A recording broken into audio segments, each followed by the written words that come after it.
Vamos a desarrollar una charla en la que aquí los protagonistas van a ser los personajes de las imágenes de Jesús Abad. Con Jesús Abad quisiera preguntarle inicialmente algo que caracteriza su trabajo y que no es propiamente una característica de lo periodístico, sino que en periodismo casi que nosotros no regresamos. El periodista no lleva un proceso de información, sino que salta de noticia en noticia, a veces por todo el país, y no regresa a los sitios. No forma parte como de un interés genuino, verdadero a veces, por lo que ocurre con las comunidades, por lo que ocurre con las víctimas, sino que más bien hay un tratamiento como de objeto de trabajo, de objeto de investigación. Y en el caso de Jesús Abad regresa, Jesús Abad retorna, y no retorna una vez, retorna muchas veces. Esa es una característica que no es propia del ejercicio tradicional del periodismo. Y yo quisiera saber, Jesús Abad, ¿por qué razón regresa? ¿Cada cuánto regresa? ¿Y qué enseñanzas, tanto en lo personal como en lo profesional, le deja esos retornos a los lugares y a los personajes que él ha fotografiado? Primero agradecer a Consejo de Redacción porque hace varios años me ha estado invitando y es el primer año que tengo la posibilidad de estar acá con ustedes. Para mí es muy importante compartir no solamente con los colegas que hay de Colombia, sino también que llegan desde otros lugares del continente o de Europa. Pero José, mi amigo Navia, ¿por qué volver? Y yo ahí, me disculpan, me voy a parar para poder mirar todos los rostros. Los reporteros gráficos, fotógrafos, periodistas como yo, siempre nos gusta tener un poco como el control sobre lo que vemos. Y cuando digo control es poder mirar los gestos. Porque yo salgo a hacer crónicas visuales y crónicas que se transforman en historias. Incluso yo creo que hoy a mí me conocen mucho más en el país es por ser un narrador, por ser un contador de historias. ¿Por qué? Porque es que para mí este ejercicio, entendiendo que tengo toda una memoria desde antes de que naciera, para mí el periodismo y contar una historia no es hablar de los demás, es hablar de nosotros mismos, de un país que humilla, que ofende la vida de la gente más indefensa, que para mí han sido los campesinos. Entonces, en el periodismo hay que contar las historias de qué nos pasó, de cómo la guerra nos afecta. A mi abuela le pegaron un tiro, no. Le mataron su alma, su vida, era su esposo al lado en la cama a las 5 de la mañana y yo no tenía un abuelo criminal. No le mataron al hijo que era liberal porque era un chusmero, un matón, no. El resto de hermanos, como mi padre y los otros tíos, estaban trabajando en una serie de fincas en el municipio de San Carlos, Antioquia, que hoy es premio, hace años fue Premio Nacional de Paz. Entonces eso trastocó la vida de toda una familia. Y es muy importante. Entonces, ¿por qué les cuento esta historia? Porque es que a partir de la historia familiar, la propia o la de otra persona, es muy importante poder articular la historia de este país. Sí, y es de dónde vengo. Y uno no se puede quedar con una primera página espectacular de un periódico. Y yo siempre le digo a la gente, no hagan fotos espectaculares. Hagan fotos sencillas y dignas y mirando así a los ojos, inclusive con permiso, porque yo muchas veces, la mayor parte, hago las fotos con permiso. Y pedir permiso para hacer una fotografía no es decirle a Dora, usted me deja tomar una fotografía. en medio de una situación de dolor. Cuando la otra persona se acostumbra a mirarlo a uno, de estar ahí, de mirarle el respeto con el que acompaña, usted seguramente, yo no ando con la cámara escondida, siempre dejo la cámara visible. La gente después sabe qué es lo que estás haciendo y cómo estás acompañando. Y puedo seguir volviendo porque he sido honesto con la memoria. Cuando un periodista miente, cuando un periodista vuelve más importante su presencia en un lugar y mira por encima del hombro, está siendo violento con la gente. A la gente, por eso les digo, hay que mirar de frente y a los ojos.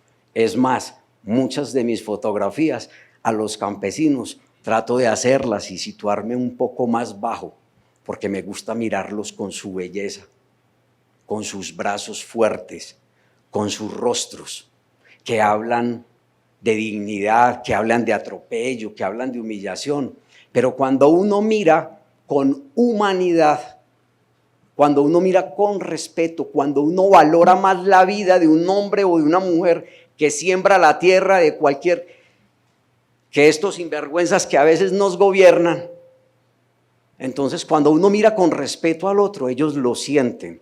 Y si usted después puede volver, José, si después puedes volver y compartir unas fotografías, dejarlas en una casa de la memoria, dejarlas en una casa de una familia, si las puedes dejar en la iglesia de Bojayá, en Trujillo, en El Placer o en La Guajira, puede que mi trabajo sea silencioso, pero es un trabajo que está trascendiendo. Y que a veces cuando los medios de comunicación no publican, yo me voy y los monto en una calle de un pueblo, monto las fotografías en un colegio y salgo a muchos espacios como estos. Y hoy voy a muchos lugares, a universidades del país, para compartir la palabra. Y a veces, por ejemplo, a las exposiciones, la próxima exposición que monto en Cali, llamo a Domingo Chalá, el recogedor de muertos de Bojayá. Domingo, ¿nos quieres acompañar? Puedes estar con nosotros. Y me busco con una institución un pasaje para decirle a una persona, es que usted está aquí exhibido, pues o usted está en la exposición. Y vienen y ven a la exposición y cuando se encuentran en una exposición fotográfica, ¿qué le dicen a uno? Esto hay que contarlo, porque esto no puede volver a pasar. El periodista que mira a otra persona desde arriba porque se siente un poquito más, es un arrodillado cuando está frente al poder político, económico o militar. Nadie es más que nadie, pero si nosotros contamos esas historias para generar sensibilidad, para volver a decirles que al que yo vi doblegado en la tierra, se levanta para volver a sembrar. Eso es darle dignidad, valentía y esperanza a sociedades que a veces uno se queda pensando siempre es, toda la vida están llorando. No, y eso es hablar de ética y educación. Y ética y educación a veces le sobran a los campesinos con sus manos entierradas, porque ética y educación es lo que le falta a esta clase política y a esta clase dirigente, ¿no es cierto? Porque la ética no es una materia que se aprende en la Javeriana ni en teología. La ética es humanidad. Hay otro tema que a mí me impresiona y es las ausencias. ¿Cómo se fotografían las ausencias en un país con tantos desaparecidos, con miles de desaparecidos? Cuando uno hace talleres con comunidad, no talleres de fotografía, sino talleres de memorias, por ejemplo, un día recuerdo que a un taller la gente llevaba una fotografía. Llevaban una foto, pero hay familias que no tienen fotos en Colombia, porque hay familias a las que le quemaron la casa, y así. Pero hay fotografías muy bellas que quisiera es como mostrar para uno decir, miren, ¿por qué les quiero mostrar a este hombre? Este es el país que también ha asesinado al mayor número de sindicalistas en el mundo. O sea, no ha habido otro país que mate a tantos sindicalistas. ¿Cuál es la profesión dentro de los sindicalizados que más se mata? Escucho por favor, ¿los qué? Los maestros.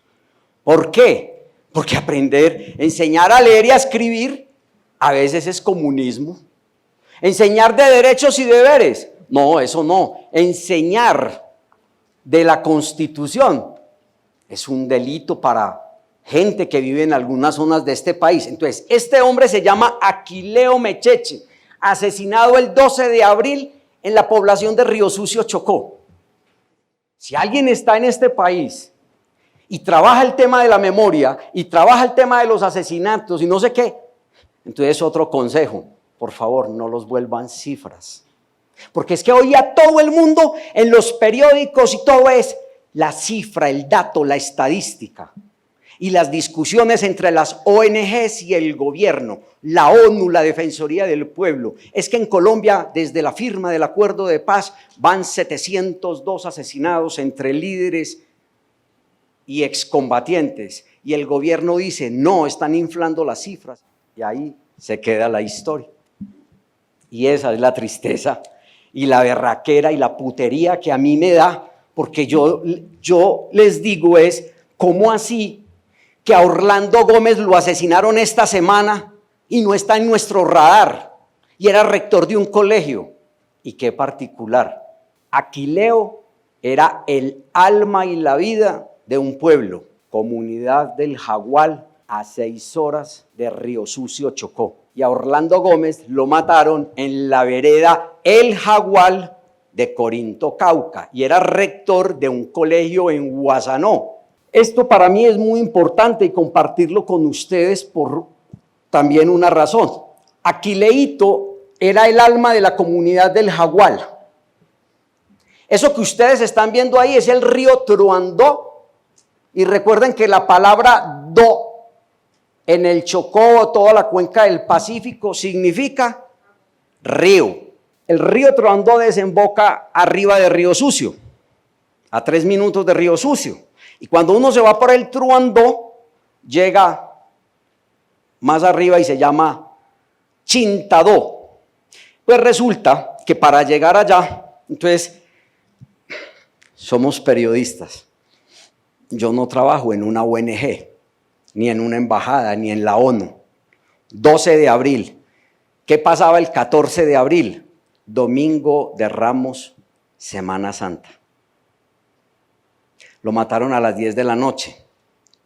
Al día siguiente por la mañana, yo empiezo a llamar a los organismos de derechos humanos. Por favor, ¿alguien va a ir al sepelio de Aquileo? Nadie. Mediodía, para comunicarme con gente en el Chocó, llamaba a la Organización Nacional Indígena de Colombia. Nadie. Busqué datos, ¿cómo puedo saber dónde lo van a enterrar? Entonces a veces es, ¿por qué unas fotografías se conocen más que otras? Hay lugares donde todo mundo va, ¿sí? Y a otros donde a veces arriesgamos a algunos periodistas para contar esta historia. Me dijeron cuando llegué allá, hice puentes para que 3 indígenas me acompañaron y me dijeron, hay que alquilar un bote. También me tocó alquilar una avioneta para llegar a Río Sucio. Allá estaban las AGC en Río Sucio. Aquileo lo habían intentado matar 2 semanas antes en su comunidad de El Jagual. Jagual por la jagua. Es muy importante esto que les estoy contando y le pido a José que me disculpe por esta narrativa, porque les estoy contando una historia a partir de una foto de un ausente, de un asesinado, no del desaparecido. Pero entonces haga puente para que lo acompañen los indígenas, para que no sé qué, vayas en una avioneta para poder llegar, porque para llegar a Río Sucio queda muy retirado. Hacía 4 años no aterrizaba una avioneta en ese caserío, porque es una pista pequeñita que construyó un misionero claretiano, etcétera, etcétera. Y entonces yo voy y me dicen, nos demoramos 6 horas, hay que comprar el alimento. Entonces compré el alimento para el trayecto. Y me dijeron, el río está seco. El río está seco porque hace muchos días y semanas que no llueve. Y resulta que yo tengo una serie de fotografías cuando salí sin lluvia y después con capa y la lluvia. Y enseguida, esa otra parte que a veces se nos olvida ver y que yo he trabajado desde hace muchos años, no ahora. Desde el año 2001 he estado publicando reportajes sobre cómo la naturaleza termina perdiendo en medio de la guerra. Y entonces miren aquí lo que pasa, y lástima que no tenga sonido. Eso que ustedes están viendo ahí, cayó un aguacero arriba en la montaña y entonces ¿qué decían los indígenas? ¿Qué me decían los indígenas? Aquileo trajo la lluvia. Video 2. Esos son la naturaleza muriendo lentamente, porque es que hoy hablamos del Chiribiquete, hablamos de la zona del Guaviare y hablamos del Caquetá por la deforestación, el video 2. Y entonces hablamos de esa zona, pero hay zonas a donde no se puede entrar a contar estas historias. Ese es el mismo río. Los árboles armaron un rompecabezas y nos tocó pasar por ahí 4 trayectos de esta manera. Por fortuna nos encontramos con otro bote para darnos la mano y entre todos pasar. Pero ahí es la muerte de los ríos. ¿Por qué? Porque estamos acabando la selva, porque estamos acabando. Y saben una cosa, y los micos yo los veía así, en la orilla del río, porque para mí era casi que me estaban también haciendo un reclamo. Es porque estamos acabando la vida, la madre tierra. Este es un país infame. Este es un país infame que acaba con la vida de los campesinos, de los negros, y los volvemos estadística. Y por eso hay que caminar, porque es que eso es el periodismo, un ejercicio que se hace a pie y de frente, como les dije ahora, mirando a la gente. Yo no trabajo en medios y poderles decir a ustedes, entonces que llegué a la comunidad, no me demoré 6 horas, llegué 8 horas después, o sea, 8 horas. Llegué a las 6 de la tarde y lo primero que me dicen es, ¿usted de dónde viene? ¿Con quién trabaja? Yo trabajo solo. ¿Es de semana o un periódico? Me preguntó un profesor. Yo le dije, no. ¿Usted sabe si alguien del gobierno viene al sepelio mañana de Aquileo? Y les dije, lo dudo. Toda la noche, adultos y niños estuvieron al lado de su líder, Aquileo Mecheche. En la mañana, a las 8, empezaba lo que yo llamo sepelio. Y pregunté como a las 2 de la mañana para irme a descansar. Yo pensaba que era al estilo Bogotá o Medellín, que el entierro era a las 10 o a las 2 o a las 4. Y me dijeron, no, salimos a nuestro lugar sagrado a las 8 de la mañana. Pero no me dijeron sepelio ni entierro, sino que me dijeron, lo vamos a sembrar. Entonces Aquileo lo sembraron. Arrancamos a las 8 de la mañana y nos fuimos por el río Chintadó, que es el mismo Truandó. Y entonces ahí voy en el bote con la familia.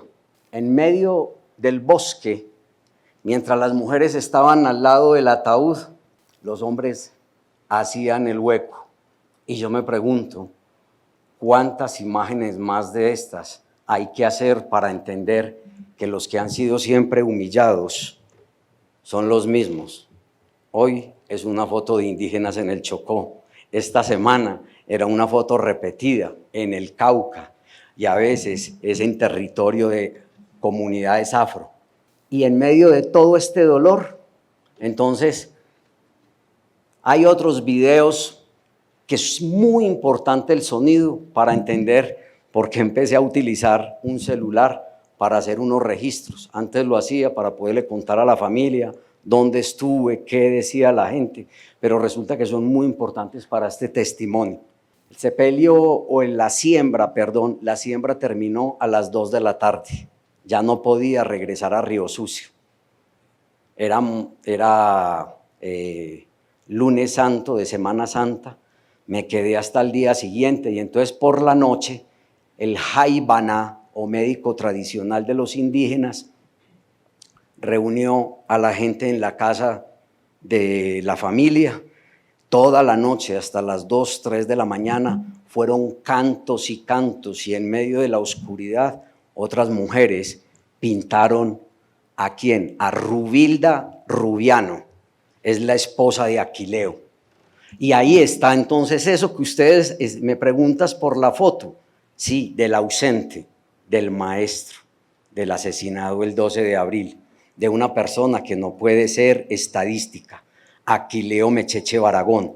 Por eso el pueblo también, la jagua es un fruto de una palma que se raspa como si fuera coco, y ustedes ven a los indígenas que se hacen muchas figuras, pero la jagua es también repelente para los moscos, para los zancudos, es antisolar, pero también en este caso es un ritual de memoria para honrar, está de luto, para que el espíritu de Aquileo pueda descansar. Entonces hice esta fotografía y antes de venirme, ¿y quiénes son los 4 jovencitos que están ahí? O las 3 niñas y el niño. Y entonces les estoy diciendo, aprendan. O sea, las fotografías y el periodismo tienen que trabajar con sentimiento, dejen de trabajar desde la estadística y de lo que dice el funcionario, la funcionaria. No, hablen desde el corazón. ¿El corazón de qué? Que está ahí, detrás de la casa. ¿Qué están observando ustedes? Una hoja que es un corazón y es el corazón de la tierra. Es que estamos perdiendo todos, como nación, como sociedad, como colectivo. Y Rubilda, ¿con quién está ahí? Entonces hay que nombrar a los 4 que están ahí. Y yo les digo, aquí, el que está al lado de su corazón es el niño mayor de 10 años, que se llama George Mecheche. La niña que está al lado derecho se llama Irina, de 9 años. De 8 es Ana Yancy, la que están viendo en pantalla. Y Yasnadi tiene 4 años. Y entonces yo les estoy diciendo, ese es este país. 3 semanas después, y con 5 fotos termino, 3 semanas después organizaron una marcha del silencio. Sacaron un comunicado que la ONIG reparte diciendo, hay una marcha del silencio en Río Sucio. Pero obviamente no acude ningún periodista de un medio de comunicación. Sucedió la primera semana de mayo y los indígenas navegaron durante 10 y 12 horas, durante muchas horas de camino para salir y marchar en Río Sucio. Pero ¿qué va a ir uno a Río Sucio si eso es a orilla de un río y las casas son de madera? Ahí están las AGC, está el ejército. El obispo de Chocó denuncia la complicidad como históricamente pasó con la Operación Génesis, y por eso es tan importante la memoria para decir que lo mismo pasó a mediados de los 90, de los territorios donde sacaron a los pueblos afro y luego se convirtieron en territorios de palma aceitera, de haciendas con búfalo y con ganadería, y todo eso son haciendas hoy. Y del río Atrato para allá, la guerra, los indígenas, pero hay apetito de la tierra. Los indígenas vinieron para decir, no nos maten, pero les estoy diciendo, era una marcha en silencio. Cerca de 800 indígenas salieron y ahí queda el testimonio. Y estas son fotografías del celular. Ni siquiera he tenido tiempo acá de bajar las fotos con la cámara. Bajan con sus bastones y por las calles de Río Sucio va la marcha. Esto que ustedes ven aquí y que se prolonga, y que se prolongó, les estoy diciendo, entre 800 y 900 indígenas. Y enseguida me salen con estas pancartas. No estamos bravos. ¿Quién los escucha? Podían haber salido hasta el eje bananero y no los escucha nadie, porque en este país, si no marchan en la ciudad de Medellín, en Bogotá o en Cali, no. Tienen que marchar hasta Bogotá. ¿Y tienen recursos los indígenas para salir a Bogotá a denunciar esto? No, no tienen. Pero no están bravos, no están solos. Ellos son uno solo, son un pueblo. Y yo termino con esta presentación hasta acá, porque si no sigo contando más historias. pero es decirles a ustedes que ese es el papel de los periodistas, o ese es el papel que puede jugar un sociólogo, un economista que ejerza periodismo. Pero ¿qué es lo que yo hago? Vuelvo la fotografía un vehículo para narrar la historia, para hacer memoria.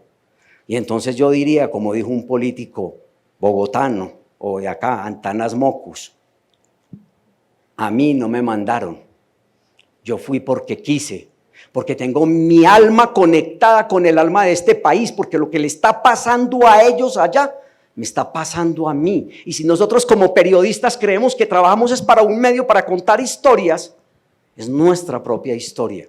Y por eso los fenómenos de corrupción, todo este tema del desplazamiento y lo que le está pasando a la naturaleza, tenemos una responsabilidad de generar una reflexión para subvertir el orden que nos imponen, porque si no, vamos a ser cómplices, vamos a ser antenas repetidoras de pequeños o grandes medios. Entonces entienden ustedes el papel de la subversión, porque la subversión no es levantarse en armas, la subversión es levantarnos en almas desde la escritura, desde la fotografía, desde la poesía, desde la danza o desde una comunidad que sale en silencio y va a resistir en silencio, porque están desde hace siglos perdiendo, pero no dejan su unidad, porque si ellos la dejan, ahí sí es el genocidio y el acabose,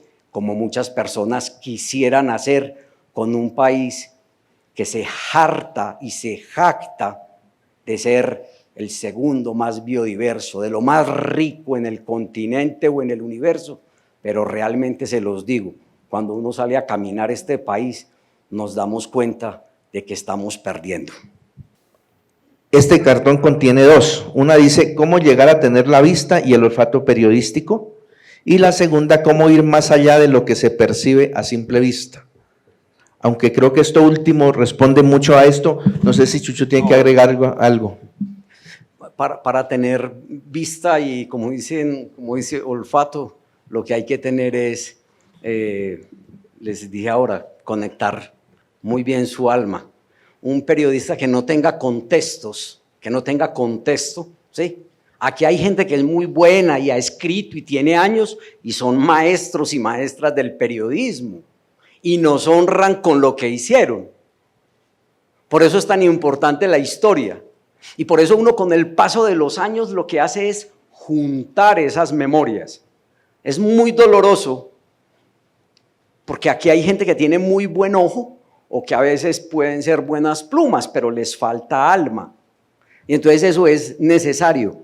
El periodismo, sea un fotógrafo o periodista, de lo que sea, tiene que conocer muy bien la historia de su país. Si uno sabe de contextos y conecta entonces eso que decía Henry Cartier-Bresson, o sea, su mente, su ojo y su corazón, yo le digo a la gente, si yo hago ese ejercicio, cuando el que obtura es el dedo, ¿qué está haciendo el dedo? Recibiendo pulsaciones del alma. Bueno, esta tiene que, es otra mirada y además algo que afecta mucho a estas generaciones que están como muy acostumbradas a hacer todo en primera persona. Dice, ¿cómo mantenerse humilde en un momento de tanto reconocimiento cuando se tiene hasta un documental en Netflix?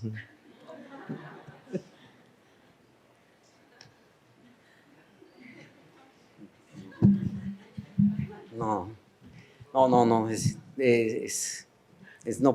pues le diría a la gente, es que no pierden nunca su capacidad de asombro. Para mí el documental puede ser un reconocimiento, pero es que estoy hablando del alma de este país. Les estoy diciendo que yo no hago fotografías espectaculares, sino cosas que son sencillas y dignas.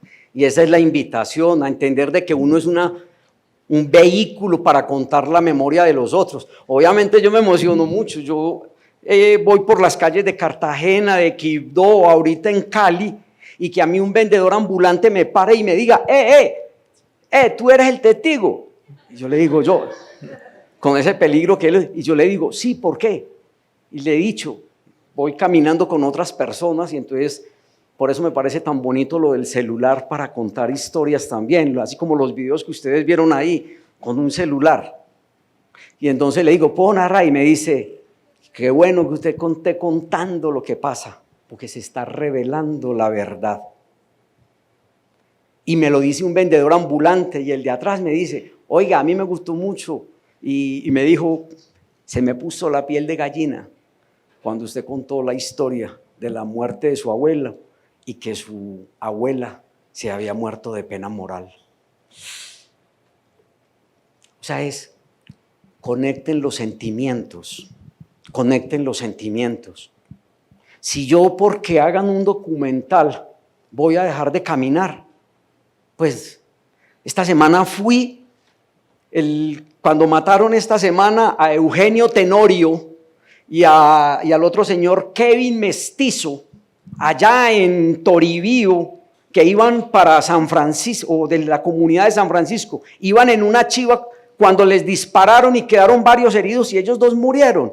Yo esa noche estaba que me desbarataba y cogía última hora. Y si ustedes me preguntan a mí, entonces ¿usted cómo compra los tiquetes y no trabaja con nadie? Pues bueno, a veces le vendo fotografías a coleccionistas que más que no las tienen como obra de arte, pero que entienden que mi trabajo es importante para narrar, entonces me compran unas fotos. Estoy respondiendo a otra pregunta que seguramente está por ahí. Y entonces, ¿qué hice? Arranqué y me fui. ¿Y qué era lo más importante? ¿Ir a hacer las fotografías? No. Y eso quiero que ustedes lo entiendan. Lo más importante era ir y hacer solidaridad. Porque yo quería estar ahí presente, porque conozco a Ida Quilcue, porque conozco a Feliciano Valencia, porque conozco a los muchachos de La Guardia, porque he visto a un líder de La Guardia con un bebecito viniendo hasta Bogotá que se llama Juan Carlos Chindicue. Y cuando veo a Juan Carlos Chindicue con su niño cómo va creciendo y ya le va llegando al pecho. Yo alguna vez le dije a ese indígena del Cauca, a ese amigo, le dije, cuando lo vi con su bebé pequeño, y yo le dije, óyeme, y no te cansas, o no se cansa el niño que tú lo traes a esta marcha que dura 4 o 5 días. Y entonces me dicen, está aprendiendo a resistir. Está aprendiendo a resistir, porque de eso sí que sabe la gente del pueblo del Cauca y los indígenas de Colombia. Con bastones de mando nos dan a nosotros lecciones de fuerza y de unidad. Y se lo digo aquí con mucho cariño a José, que es descendiente allá de los Nasa, descendiente de Manuel Quintín Lame. Cuando yo estoy con los indígenas del Cauca, yo tengo 52 años y yo puedo estar cansado, pero cuando veo a esos hombres y a esas mujeres con esos bastones de mando, créanme que siento fuerza. Y cuando suena el himno de la Guardia Nasa, y yo también digo, y ya me lo sé, yo es fuerza, fuerza, por mi raza, por mi tierra. Y yo soy, puta, aquí voy con ellos. Porque desde el periodismo estoy dejando un testimonio contra el olvido, un testimonio contra la indiferencia, un testimonio para que ustedes, los más jóvenes y los de las nuevas generaciones, entiendan que esto se hace a pie, de frente y mirando a los ojos de nuestra gente.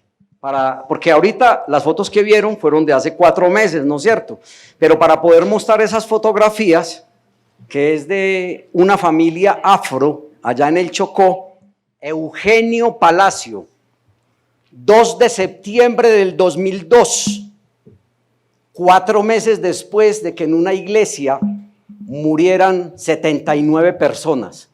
Eugenio huyó con su esposa que estaba en embarazo y 5 niños más, 5 hijos más huyeron.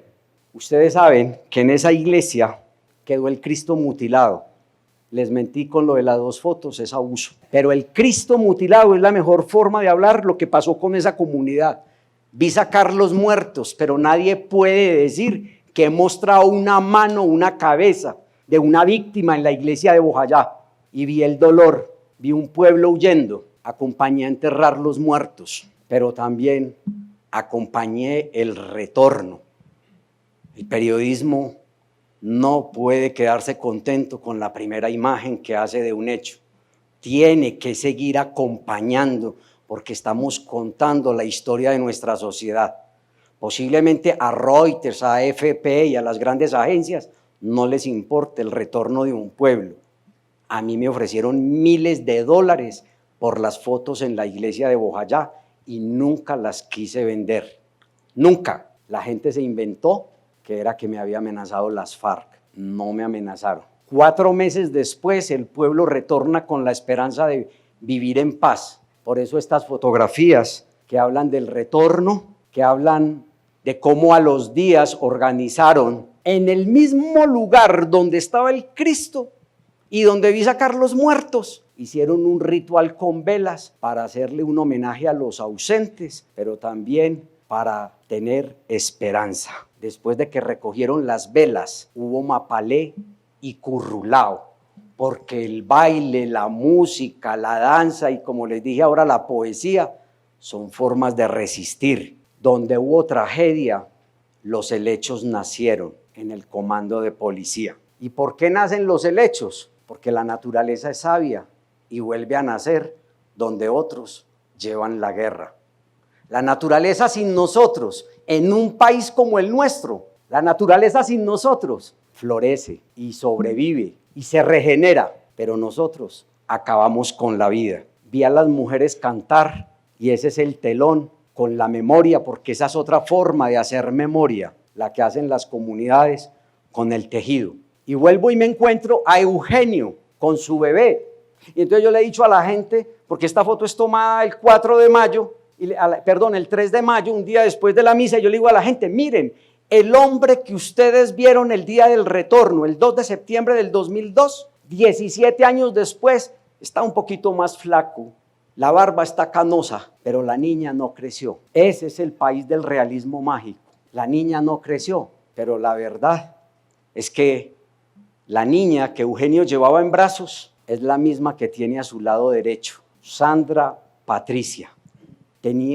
Nació el 31 de julio del 2002. Les estoy diciendo que huyó en la barriga de su mamá, que se llama Felipa Córdoba. Salieron desplazados por la guerra, pero retornaron el 2 de septiembre y por eso Eugenio viene con una...